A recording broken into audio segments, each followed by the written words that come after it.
Another little piece of cinema I've seen recently was Push. And I wasn't expecting to see Push that day. I was just near a theater and it just happened to be playing soon, so I bought a ticket. I saw some commercials about it. I saw some trailers. I thought I knew what it was. It was some kids with like superpowers. They showed like this kid using telekinetic force and pushing stuff. You know, like very special effectsy, very actiony. I figured, but you've seen the movie Jumper, you at least heard of it. It's a bunch of teenagers teleporting everywhere, and Samuel L. Jackson with white hair. That was basically the whole movie. That's the way I saw it. So I'd figure same thing, except like, you know, it's like telekinetic, and it's gonna have some other famous overly used black actor with white hair. Maybe Morgan Freeman. That way they don't have to dye his hair. But actually, no. I was a little surprised by a PG-13 movie, like PG-13 action movie. A lot better than I really expected. A little too much Dakota Fanning. Wait, was it Dakota? Wait a minute.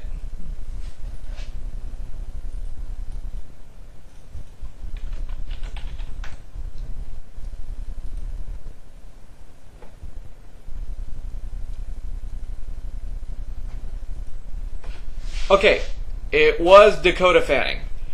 Little too much of her. She was okay. I think she needs acting work. Let's just say that. Still a little young. Her acting needs a little work. But other than that, no, I really liked this movie. It had great special effects action sequences. I was entertained. Basically. And I thought Push meant, like, you know, the guy who had the telekinetic power. It wasn't really about that. It was about some chick about having telepathic powers. That's what Push is. Like Pusher, they have a different class of psychic abilities. Like Pusher, like people insert ideas into your head and you start thinking whatever they want you to think. Watchers, which are like fortune tellers, and that's what Dakota Fanning is. Movers, that was a telekinetic guy. They have screamers, and I like the screamers. I only saw them as, I think, Hong Kong mafia types, and it was like usually like these two. Actually, no, the old guy was at too. But pretty much, I only saw the Hong Kong triad motherfuckers or whatever. Like their eyes like bug out, and they like scream to the sonic scream. It was like a very cool effect. The story was pretty solid enough. A few just as planned moments for me, and a lot of these just as planned moments were mostly planned by this one woman that you never see in the whole fucking movie. Dakota Fanning's character's mother, whatever, and apparently she did it years before the events of the movie even took place. So that's kind of like offsetting. It tried to be a little too clever with itself with a few twists, but no, I enjoyed it, more or less. Maybe not a theater visit I would recommend, a rental. And I would definitely hope it does good enough for a sequel, because it sort of left it open for a sequel, and I wouldn't mind a sequel. Let it have a sequel. It's good enough for it.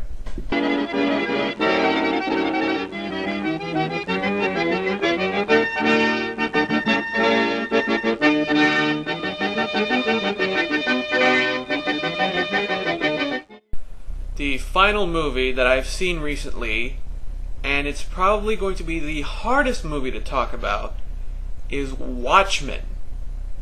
Now, it's kind of hard to describe Watchmen. There's pretty much two camps of people when it comes to Watchmen, and those camps of people then go into different splinter groups, because there's no way it can contain the amount of people. I think the real amount of people that watch this movie is like over 10 amount of people. Like, they have 10 different groups of people.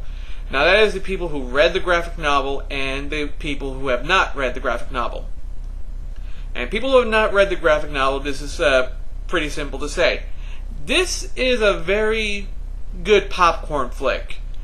It's pretty much an action superhero movie. Don't expect like this big thing. like The Dark Knight was, because Zack Snyder does not try to be like hard and gritty, even though the storyline is hard and gritty. He kind of makes it middle of the road for how serious this movie is supposed to be.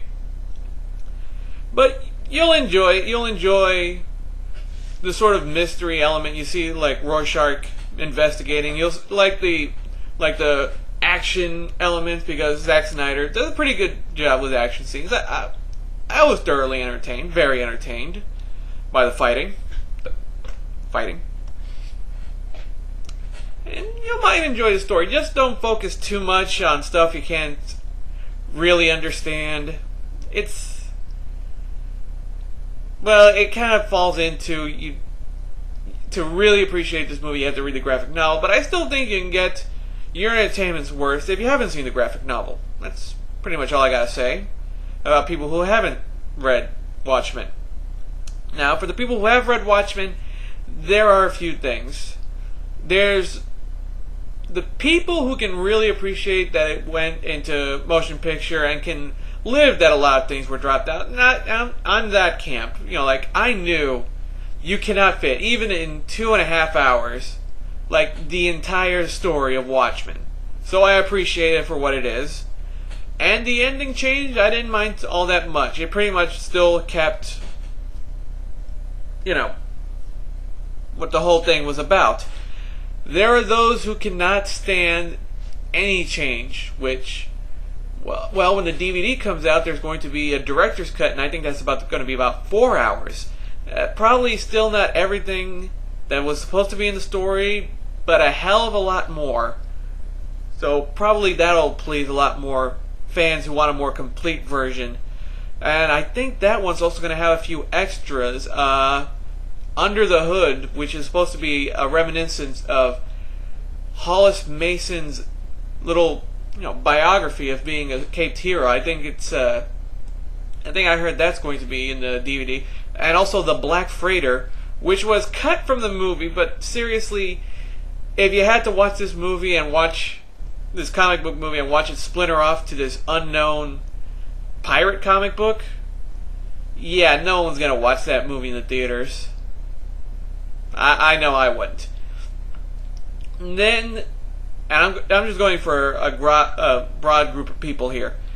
There are those who cannot forgive any of it. Even if it was complete or not, they just can't forgive that it's a movie. And I think I work with one of these people, because before, he went to see it, he was all negative about it. He was nothing but negative about it. So when I asked him, hey, what'd you think of it? After he saw it, he was still negative about it. You can't change these people. You're just going to be negative about it. So yeah, keep an open mind with Watchmen, because I fucking loved it. It's probably the only movie I saw twice in the theaters, and I'm going to see it a third time. When a friend of mine comes down here, we're going to go as a big group, we're going to go watch that movie. One more time. Well, one more time for me, they're going to watch it for the first time in theaters. So yeah, I loved Watchmen, because I love the graphic novel, and I love seeing it played on the big screen. I would definitely recommend it for all camps, even you fucking hater camps. You fucking haters.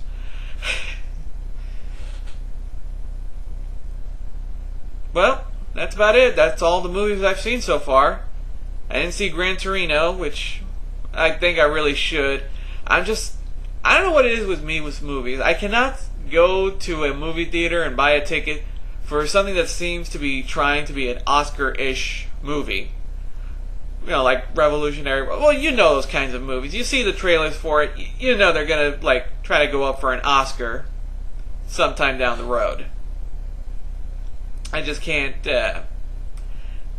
not my kind of movie. Not my kind of movie. So, alright. Bye.